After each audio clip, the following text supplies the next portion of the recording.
Amos 5, verse 21. I despise your feast days, and I will not smell in your solemn assemblies. Call HALALYAM, YAHAWAH, BAHASHAM, YAHAWASHI, BAHASHAM, QADASH.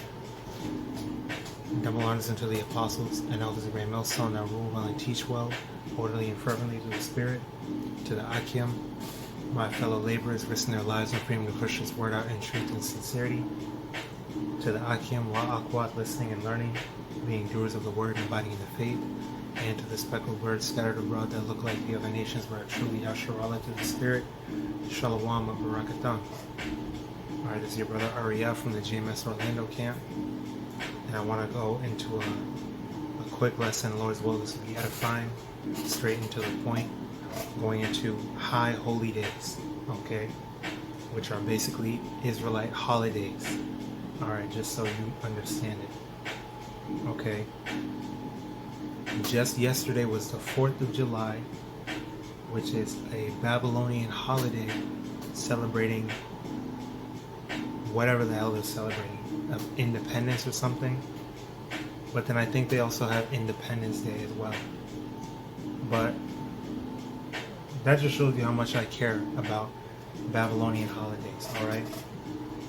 So you have American, so-called American, which is really Babylonian, because this land of so-called America is really Mystery Babylon, the Great Harlot, alright, which is spiritually called Sodom and Egypt, okay? This is the kingdom of the so-called white man Esau Edom, and this is the final kingdom before the kingdom of heaven is established forever, alright, the everlasting kingdom of peace under the rulership of YAHAWAH and YAHAWASHI. Alright, with the elect of Israel first and foremost being joint heirs with our Lord Yahushua, okay, ruling in righteousness. So this kingdom of Babylon has their own holidays, alright, their own holidays where they celebrate, you know, different things according to their customs, according to their culture. Okay, now we have high holy days, okay, according to the scriptures, alright, and we're going to read it in Leviticus chapter 23, okay, high holy days that we keep, that we observe, and they actually mean something very significant, okay, they represent, you know, our history, they represent the power of YAHAWAH and YAHAWASHI, they represent different deliverances, okay, they represent beautiful prospects of, you know, Hebrew Israelite heritage, okay, so I'll just get into it.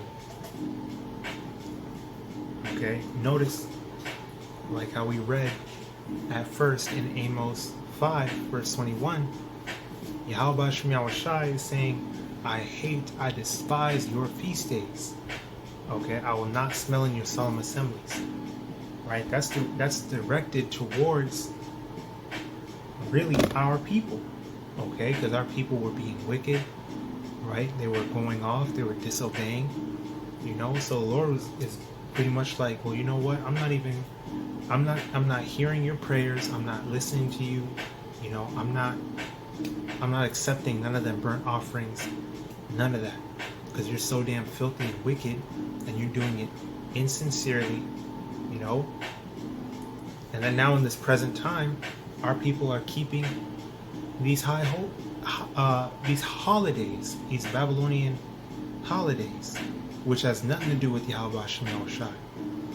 Our people are going to the Plantation Christian Church. They're going to the Plantation Muslim Mosque, right? That's also something that was forced upon us through slavery, through captivity. Okay, that's not our heritage. That's not our culture.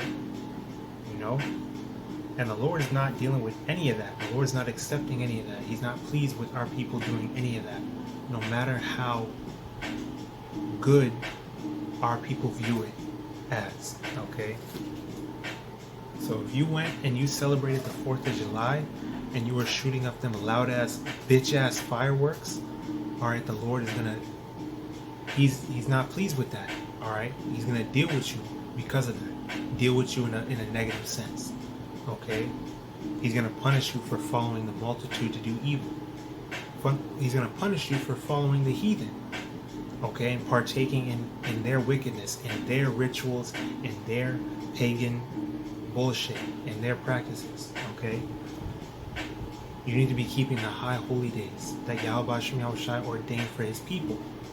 Okay, return to your heritage, return to who you are, because we're gonna go into a couple of examples as well. Okay, because these are beautiful.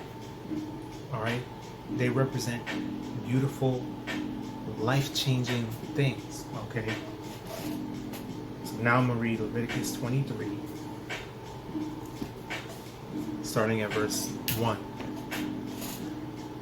And HaAdawan YAHAWASHI spake unto Moses, saying, Speak unto the children of Israel, and say unto them concerning the feast of HaAdawan, which ye shall proclaim to be holy convocations. Even these are my feasts, right? The high holy days, the feast days, holy convocations. Okay? Matter of fact, I'm gonna look up the word convocation. Okay, so convocation, something called out, i.e. a public meeting.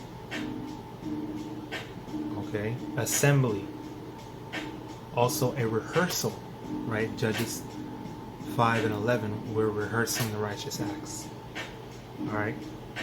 That's something important that you have to take note when it comes to the high holy days in this captivity, in this present time that we're in. We're not going to be able to keep it all perfectly. We're not going to be able to do everything, by the book as it's meant to, because we're not in our own land. Alright? We're in captivity. Most of our people are through. Okay? They don't know who they are. We don't have the resources to be able to perform everything perfectly, right? So that's why we're under grace. That's why YAHAWASHI is so important. All right. But as long as we're rehearsing the righteous acts to the best of our ability, all right, we have that forgiveness. We have that grace, that leeway.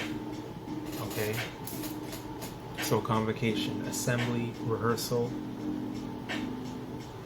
a calling together, convoking, reading, sacred assembly. Sacred assembly. Sure, I'll look up the word sacred too.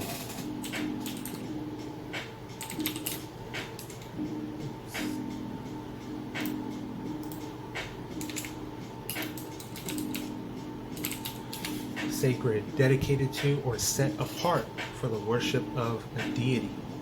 And that's the damn internet definition, but we know that it's about YAHAWASHI. Worthy of religious veneration, made or declared holy. And we know that YAHAWASHI is holy. And He set apart Israel to be holy unto Himself, His chosen people. Okay, so that's beautiful. So back in Leviticus 23, verse 3, okay? 6 days shall work be done, but the 7th day is the Sabbath of rest, the Shabbat. And holy convocation, ye shall do no work therein. It is the Sabbath of HaAdawan in all your dwellings. So there's a first example, a beautiful example of a high holy day. The Sabbath. Okay? Which is according to the new moon. Because the new moon dictates the times. Right? You know what month we're in by the new moon. Okay? So put it like this, right? In the ancient world, there was no Gregorian calendar. Right? The Lord set up the new moon as a sign. You can read that in Sirach 43, right? The moon is set for a sign, a feast, a sign of the times, right? So when the new moon comes in, which is when it's dark, right? The moon is dark, and it's just a sliver of light that you can barely see any of the light of the moon, right? It's a dark moon. Okay, that's how you know a new month has come in, right? And then the light begins to increase. But when it's a full moon, that means that's the halfway mark of the month. It's been 15 days. When there's a full moon, that's the halfway mark through the month. All right, and then after the full moon, then the light begins to decrease. It starts to get darker until it hits the full dark new moon again. Okay, and that's a static, complete 30-day cycle. When you look at the Gregorian calendar, some months you have February. February has 28 days. How the hell does that make sense? February has 28 days. I think June had 30. I don't know if July has 30, but some months have 31. I think March has 31 days. Then you have some bullshit called a leap year, whatever the hell that means. October has 31 days, I believe. December has 31 days. I think January has 30 days. How the hell does this shit make sense? This is all messed up. Okay, but if you're just looking outside at the moon, you see that it's a perfect 30-day cycle, no matter what that stupid ass Edomite calendar says. Okay, so that's how we know that the new moon is how you determine the times. Okay, just like the scripture said, it's a sign of the feast, it's a sign of the seasons, all that. Psalms 83, right? It says, blow up the trumpet in the new moon in the time appointed. Okay? So when the new moon comes in, that means it's a new month. That's a Sabbath. So you count 7 days after that new moon, right? That's your weekly Sabbath.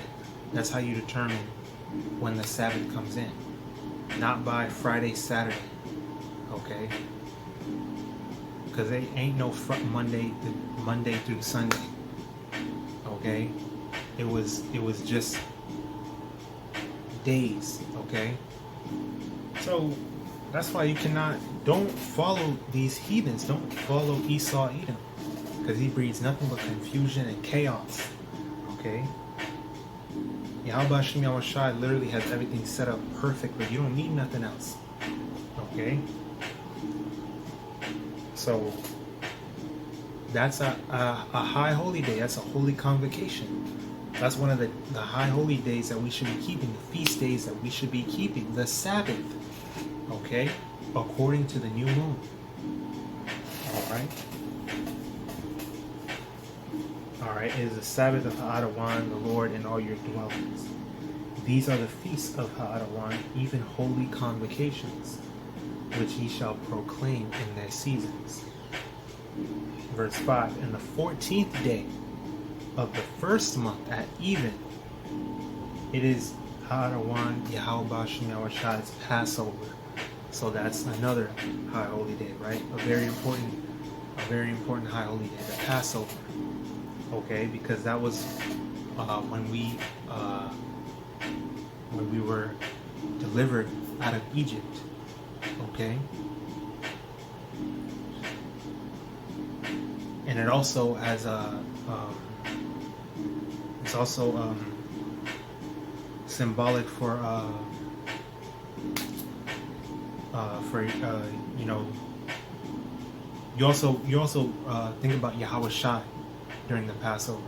Really, you think about YAHAWASHI in every high holy day. YAHAWASHI is always there.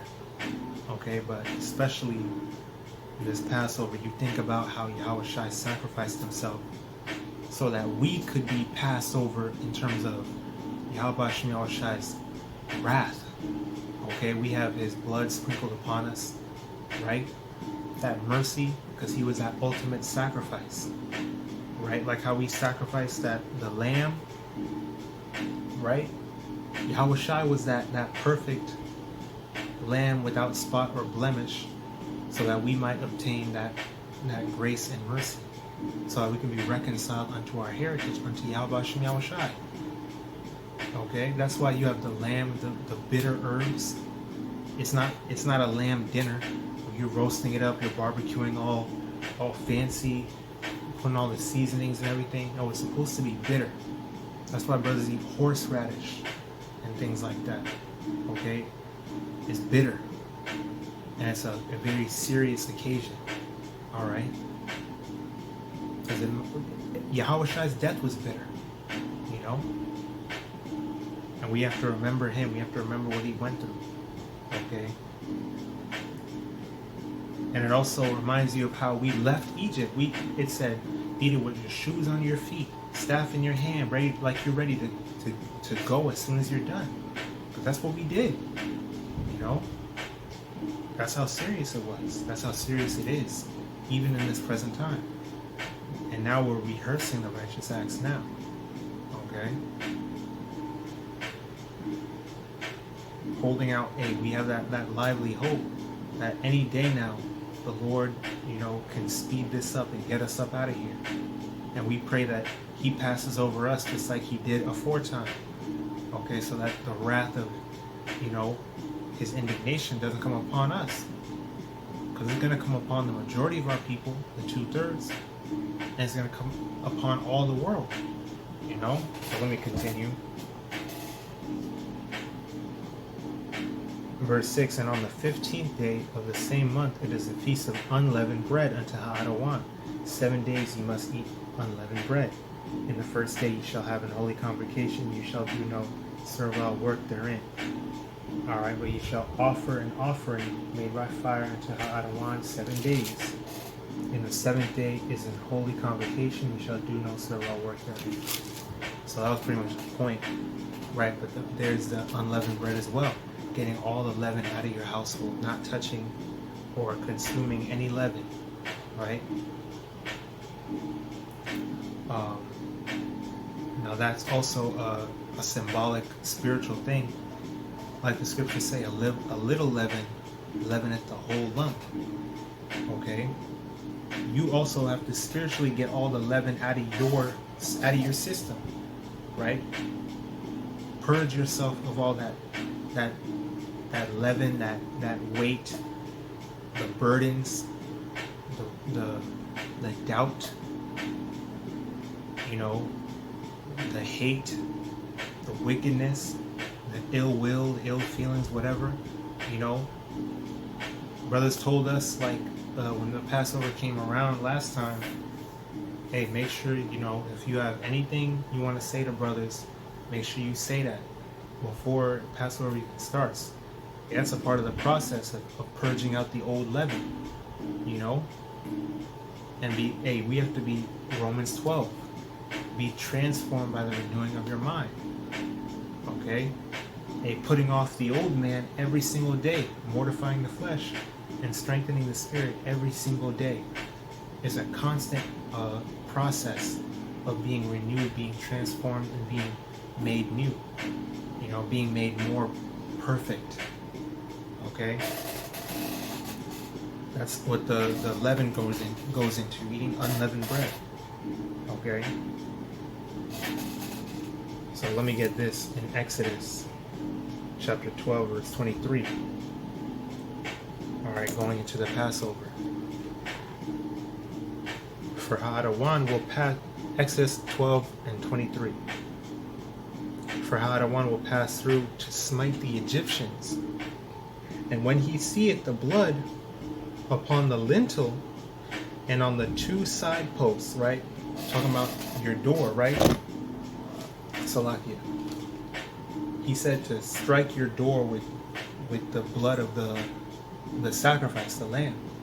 So you put it at the top, and it said put it on the 2 doorposts, the 2 side posts that you put at the side of your door, right? On either side of the door. And that was like a sign that, hey, this household is keeping the Passover. This is an Israelite household that fears YAHAWAH and His, that's obeying his commandment. So when it's going to say it, right? HALALYAM, let me read it from the beginning. Exodus 12 and 23. For HALALYAM will pass through to smite the Egyptians. So he's sending a death angel to go through Egypt and kill these niggas, right? Didn't he kill all the firstborns of Egypt? You know, he was smiting them with plagues and death and pestilence and all that. right? So that's what was happening.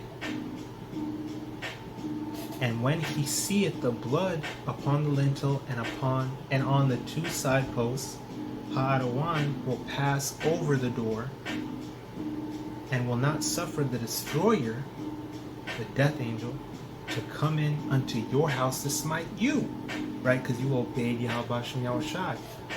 You have that tawah going into Ezekiel 9, that mark of exemption, the mark of, oh, well, this is someone that YAHAWASHI is having mercy upon. Okay? So you're going to get passed over, you know? Verse 24, and ye shall observe this thing for an ordinance to thee and to thy sons forever. And it shall come to pass when ye be come to the land which HALALYAM will give you, according as he hath promised, that ye shall keep this service. Even when we get into the land, he said, still keep this service. Even when you're safely in the land, right? Still, this is a high holy day forever. Okay? It's not just, we're just going to keep it while we're in captivity. And then when we're out of captivity, we don't need to remember that no more. We don't need to keep that. No. The Lord said always. See, this is something that sets us apart from the rest of the world. Because you think about shit like Mother's Day, Father's Day, you know, Valentine's Day, all that bullshit. They get one day out the year, Thanksgiving especially, that shit is right before Black Friday, which has very racist and evil origins too, right? All these holidays, I'm gonna call it that, holidays of Babylon, rooted in wickedness and paganism, by the way. One day out the year, okay? One day out the year, they act like they're good people. They act like they love each other, okay? But these high holy days are about our history. They're about our heritage. Really, when it comes to stuff like appreciating our parents, appreciating our spouses, our loved ones, giving each other gifts, you know, that's something that we do on a regular basis. You're supposed to do that, you know, any day. You can do that any day. You're supposed to do that all the time. Okay? Well, that's how YAHAWASHI, you know, expects us to act. You know, people will read about this and see these things and say, well, like the scriptures say, his commandments are not grievous. Because Jake will have the excuse like, oh, that's too hard, or, you know, that's so much work and all that.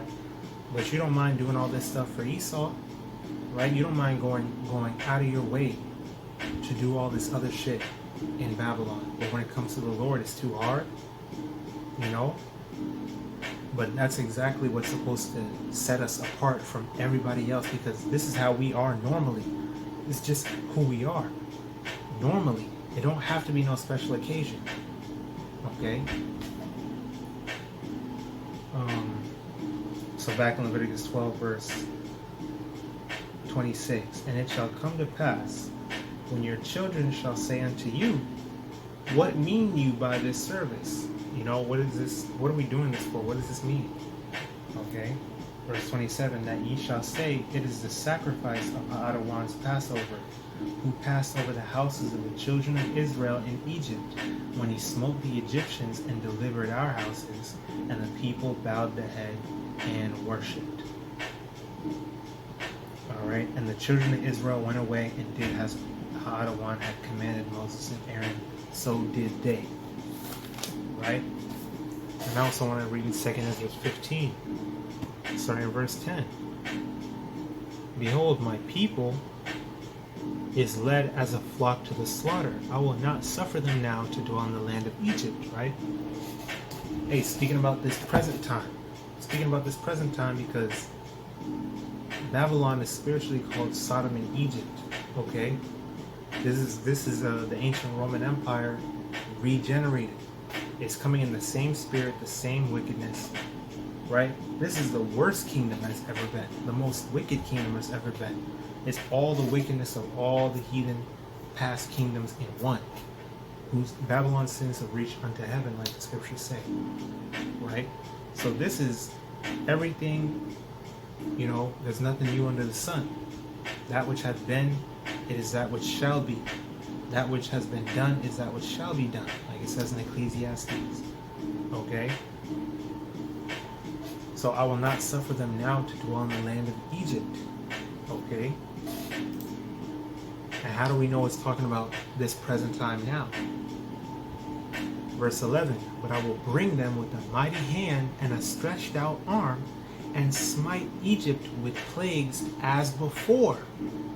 Meaning it's been done before. It's not talking about when we were in Egypt the first time. It's talking about spiritual Egypt now, where we are now. Okay?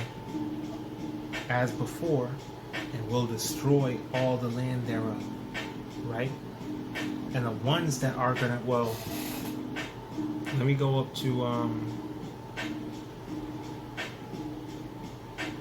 let me read verse 12 real quick. Egypt shall mourn, and the foundation of it shall be smitten with the plague and punishment that YAHAWASHI shall bring upon it. Now let me go back up to verse 8. Okay, going into the ones that are going to be passed over and be granted mercy, that mark of exemption. 2 Ezra 15 and 8. I will hold my tongue no more as touching their wickedness, which they profanely commit. Neither will I suffer them in those things in which they wickedly exercise themselves. Behold, the innocent and righteous blood crieth unto me, and the souls of the just complain continually, going into the hopeful elect and sighing and crying against Babylon, against all the evil and wickedness that's being done. Okay, to the earth and to us. Okay, not just us, but nature, the animals. Okay, that's why the scriptures say the Lord has to destroy him that destroyeth the earth. Roughly paraphrasing. Verse 9. And therefore saith HaAdawan, I will surely avenge them, and receive unto me all the innocent blood from among them. And the righteous are considered innocent, although our righteousness is as filthy rags. Although we are wicked, we're in these corruptible bodies, this corruptible mortal flesh, where we do sin and we do go off.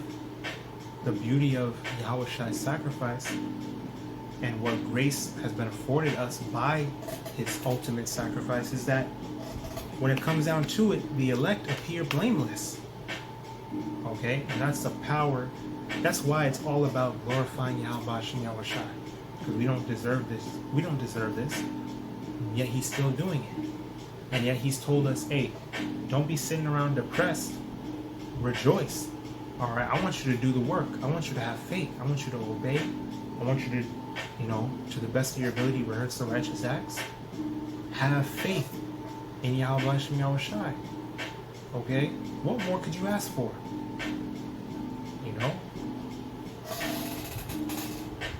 Hey, so, and that goes into the beauty of the high holy days, that we're able to even learn about this and keep this as much as we can. Okay?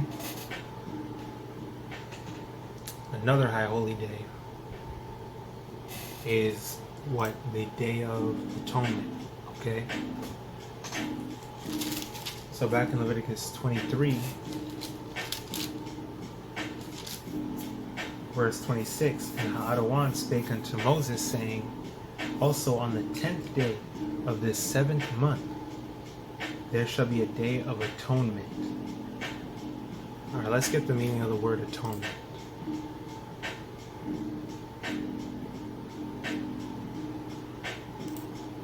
So the atonement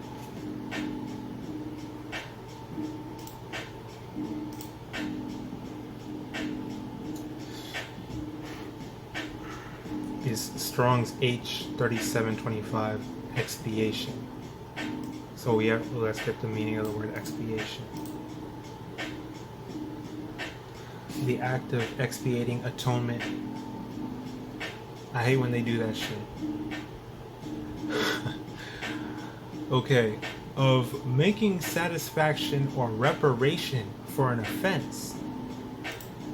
Oh my God.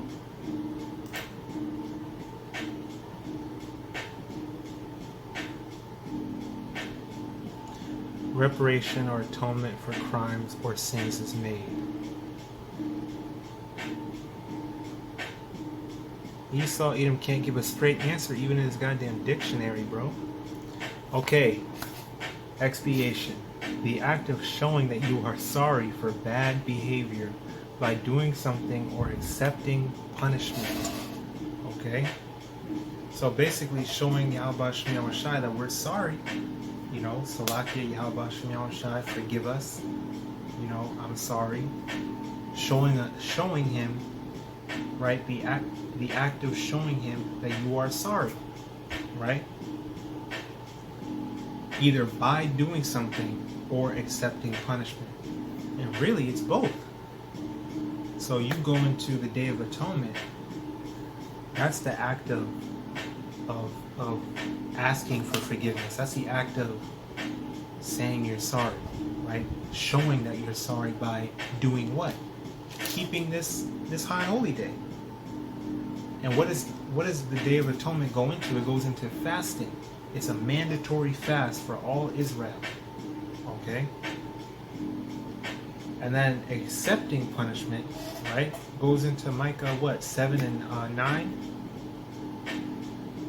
Well, let's read it. Okay, this is Micah.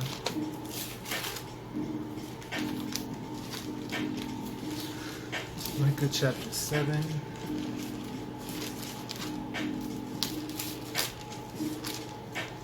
Verse 9. I will bear the indignation of HaLalYam, meaning I will endure the punishment, I will endure the wrath, the righteous anger of YAHAWASHI, because I have sinned against him until he plead my cause. So just like a father, an earthly father, disciplines you, maybe he takes your games away, right? He takes your phone away, or he whoops your butt for something wrong that you did. Were you going to fight back? Were you going to rebel and be like, no, I'm going to take my damn stuff back? You know, I'm not going to accept this punishment? No. You got to accept that, right? You have to bear that indignation from your father because you disobeyed him. You did something to deserve that disciplinary action.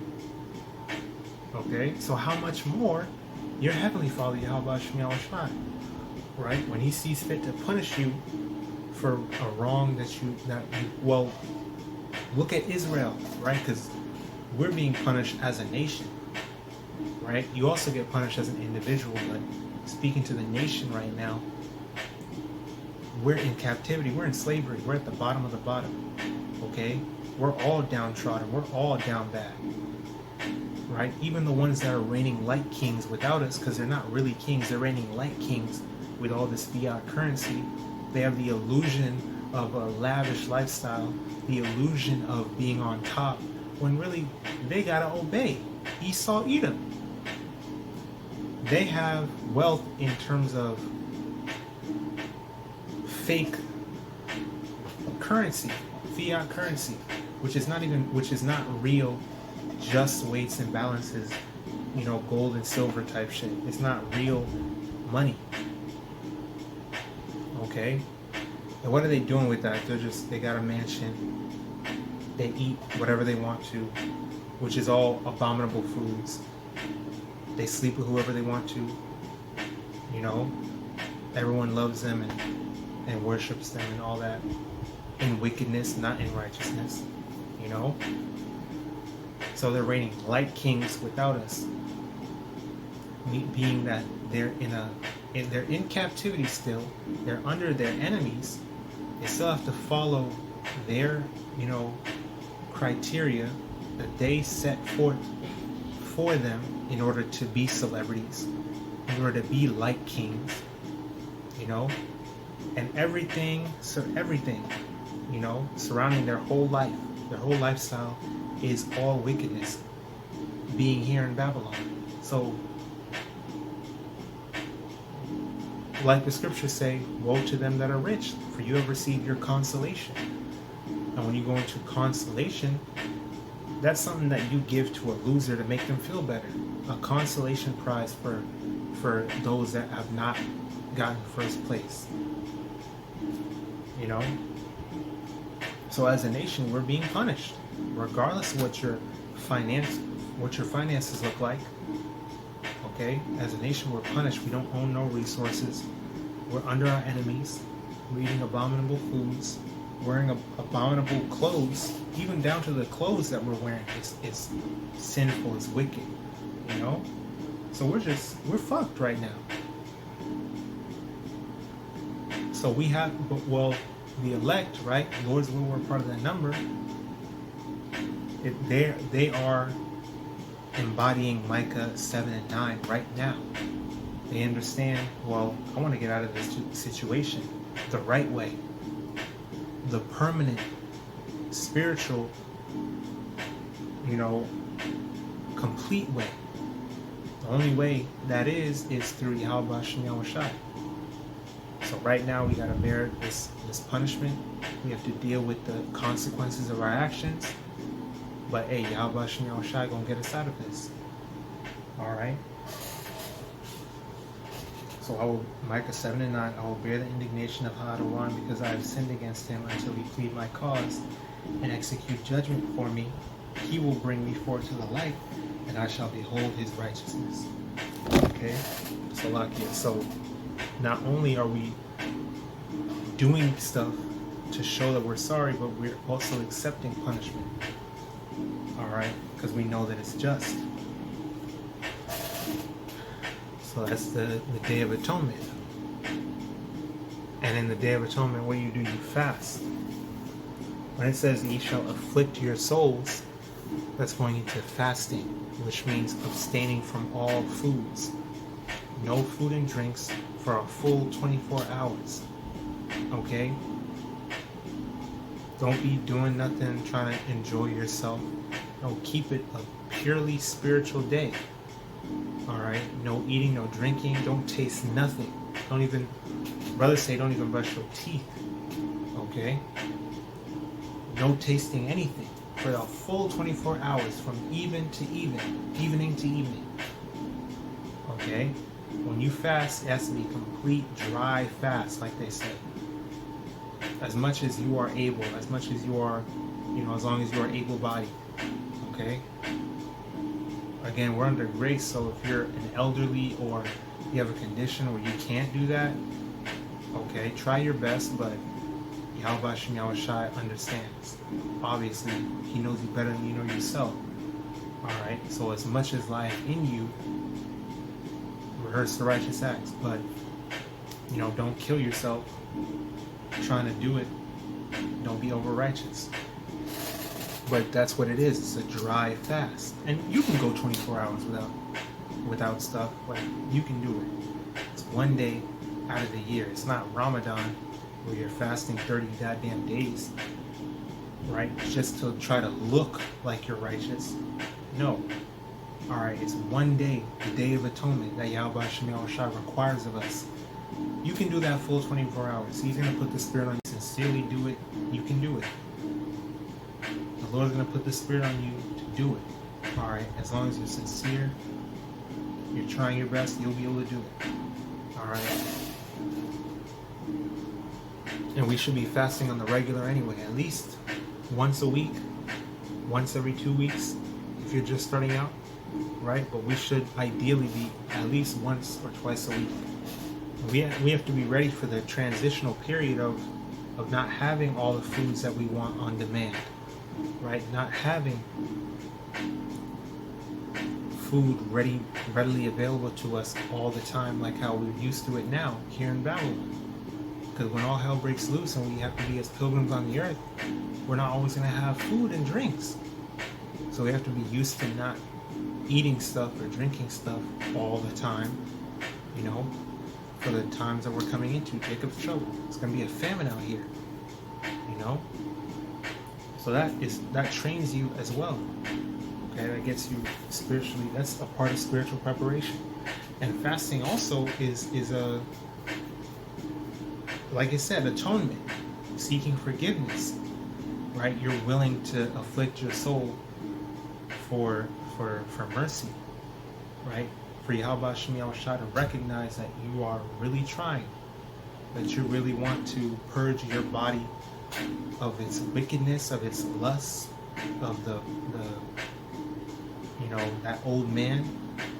Going into purging out the old leaven, and you want to be renewed. That's good for your body physically as well, right? When you don't eat nothing for 24 hours, right? Or intermittent fasting, the apostles and elders on down go into that too.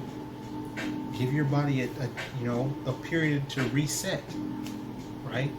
You have a healthy, poop at the end of the day, and you feel better.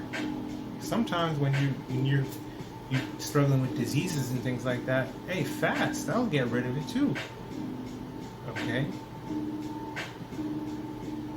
Especially when it comes to always eating chicken and beef and meats.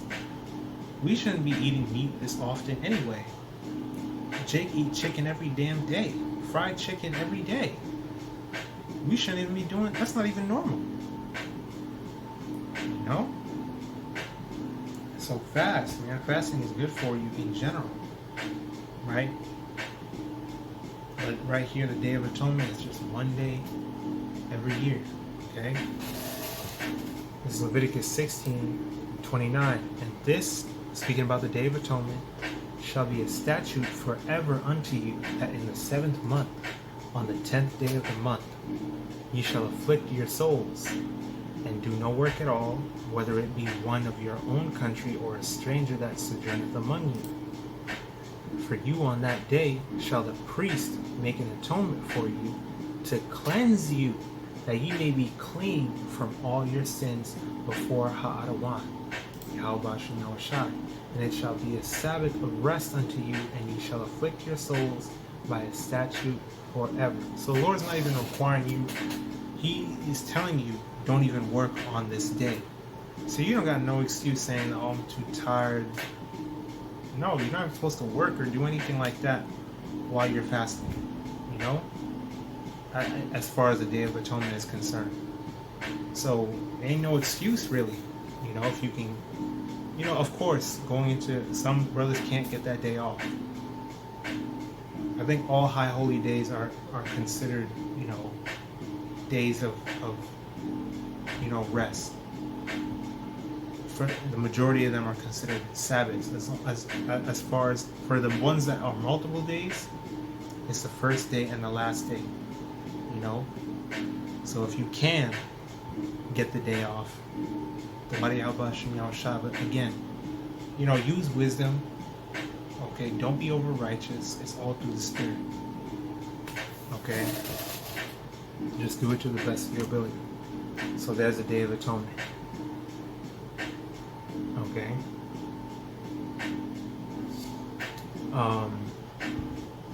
What else is there? There's also Purim, right? Esther. In the book of Esther, well, this is going to explain it, right? Esther chapter 9 verse 21. To establish this among them, among the Israelites, that they should keep the 14th day of the month Adar and the 15th day of the same yearly, as the days wherein the Jews rested from their enemies, and the month which was turned unto them from sorrow to joy, and from mourning into a good day, that they should make them days of feasting and joy, and of sending portions one to another, and gifts to the poor. Okay?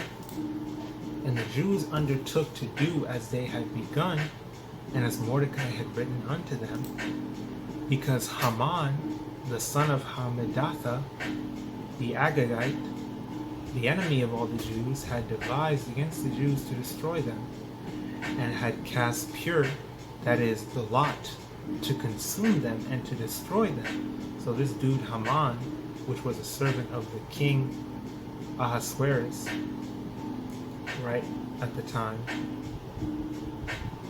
wanted to basically put us to death, wanted to get Israel destroyed, Israelites, you know, destroyed. But the Lord made it work out where, you know, Esther, having the favor of the king, you know, with the, you know, guidance from Mordecai, basically thwarted his plans and had him put to death instead. And we actually were, you know, taken care of after that. Okay? That is the lot to consume them and to destroy them.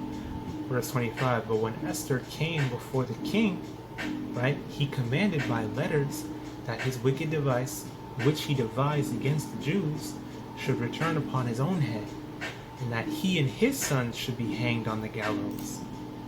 Wherefore they called these days Purim, after the name Purim. Purim, Purim.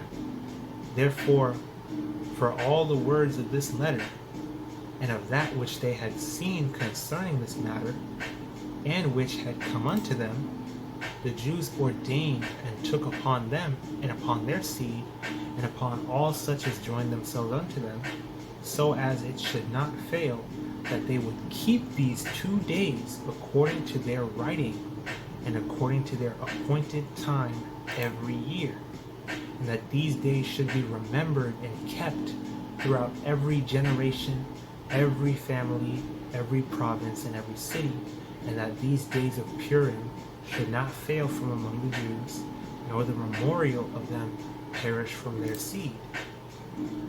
Okay? So, this account of YAHAWASHI allowing us to be delivered out of this, you know, wicked device of Haman, the Agagite, alright, which he planned to get Israel, to get Mordecai, and to get the Israelites put to death. Okay?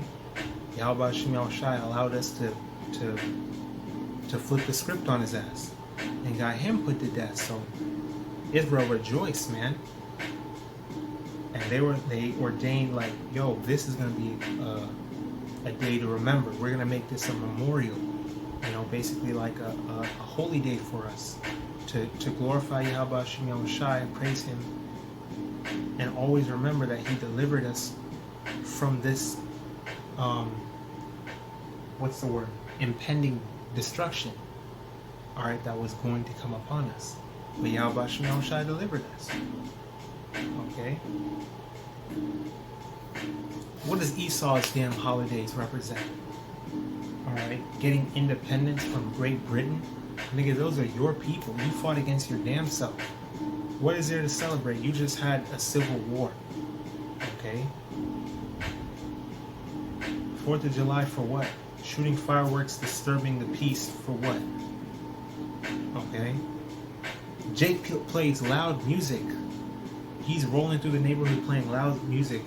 These damn devils is gonna hop out their house just to call the police on them, to try to get them arrested or fined or put to death or jailed or whatever, you know?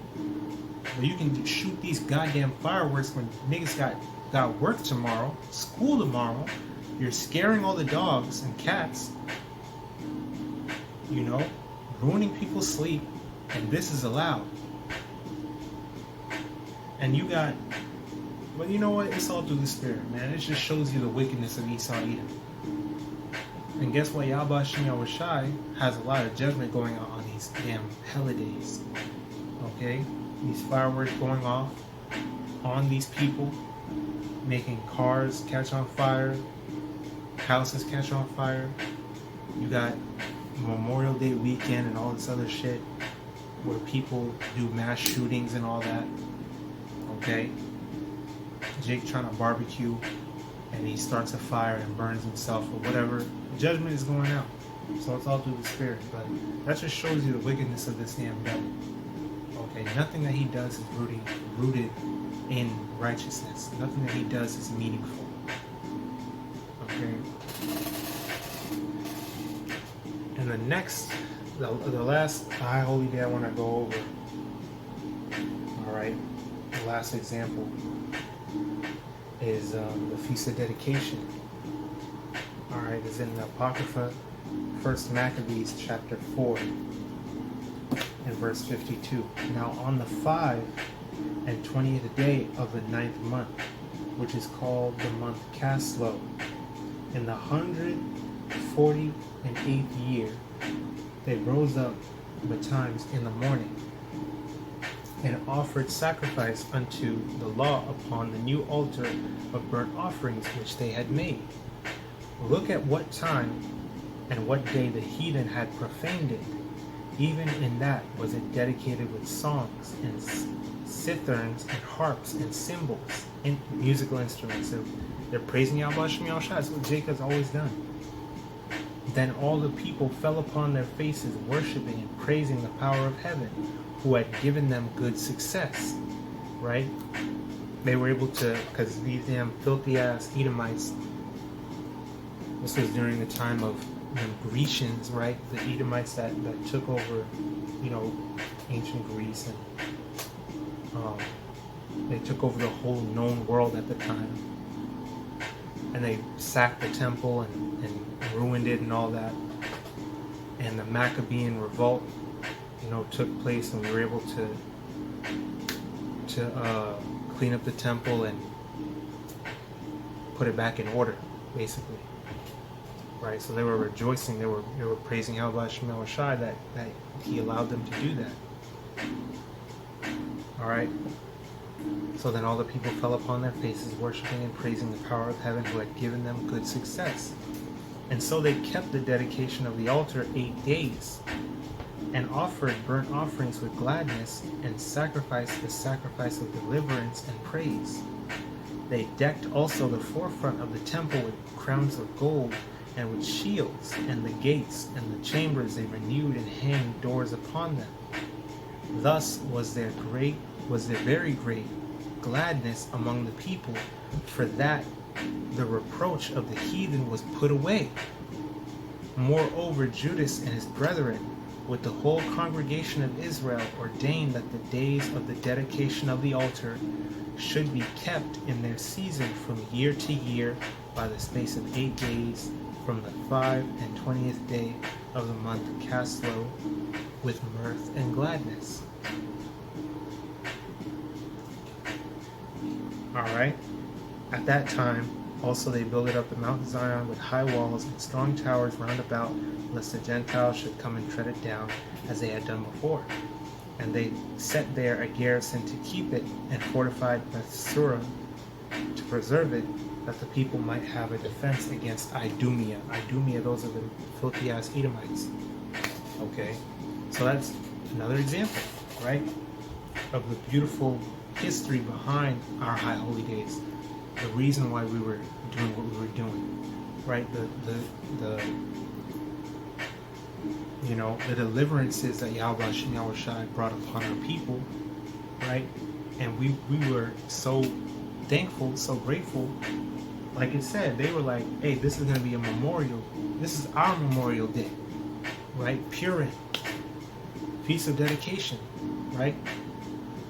We're going to keep this as a day, as a high holy day, to glorify YAHAWASHI and remember these different accounts of great deliverance that YAHAWASHI brought upon us,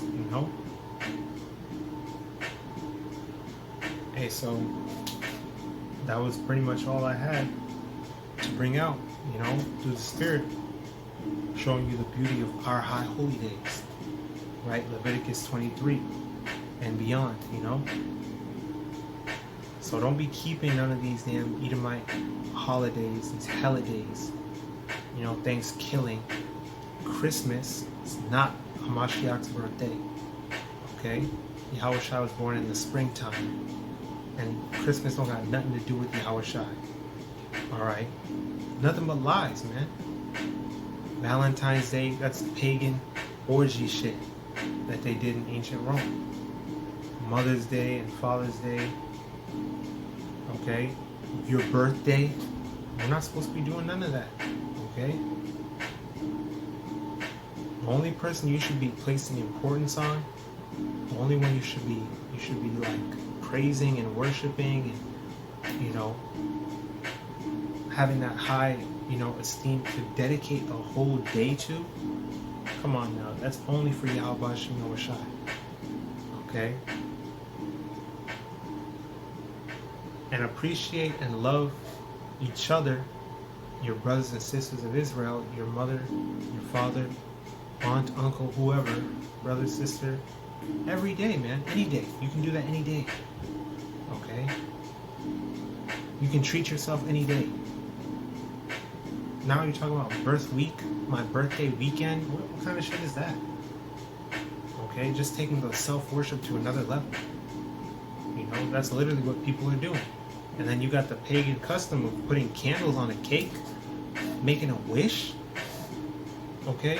Whatever you want, whatever you need, you can just pray to YAHAWASHI and YAHAWASHI with faith, and He's gonna provide. Okay? So, this is why it says, "Come out of her, my people, and ye be not partakers of her sins." Man, come out of Babylon. Micah 2:10, "Arise ye and depart, for this is not your rest. It will destroy you, even with the sword destruction." It's polluted. In every way, shape, or form, it's polluted.